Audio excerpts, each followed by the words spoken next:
السلام عليكم ومرحبا بكم في قناتين. هذا الفيديو ضمن سلسلة كتاب السر للكاتبة الأسترالية روندا بايرن. نرجو من الجميع متابعة الفيديو، لا تترددوا في دعمنا بزر اللايك والاشتراك في القناة. كتاب السر، الباب الخامس، سر المال. استنادا إلى كتاب السر، إذا أردت جذب المال فركز على الثروة، فمن المستحيل أن تجذب المزيد من المال إذا لم تركز أفكارك عليه. من المفيد هنا أن تستعين بخيالك في التظاهر بأنك تمتلك المال الذي تريده بالفعل. عندها فقط سوف تحس بشعور جيد حيال المال، وعندما تحس بهذا سوف يتدفق إليك المزيد منه.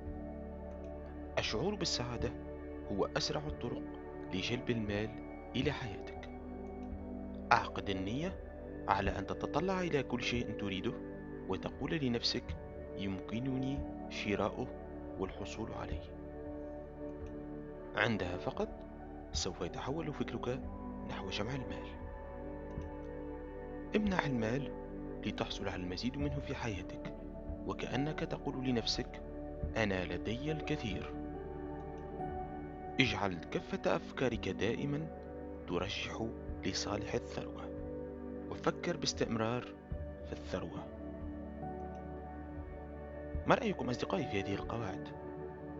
هل تعتقدون فعلا أن تفكير الإنسان في الثروة والمال هو الذي يجعله قادرا على اكتساب المزيد من المال؟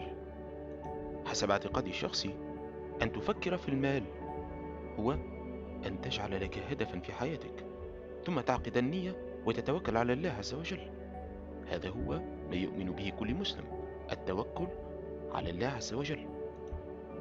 حسب ما أراه من خلال كتاب السر باب سر المال، هو التفكير في المال أو الشعور بأنك قادر على فعل الشيء هو شعور نفسي يجعلك تحاول أن تنمو بنفسك نحو التطور، وتحاول أن تصير في مرتبة أعلى. يعني أن ترغب في الشيء وأن تحاول أن تصل إليه.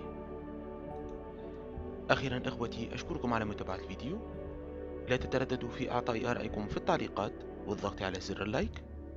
الباب التالي من سلسلة كتاب السر، سر العلاقات، يتبع إن شاء الله. السلام عليكم.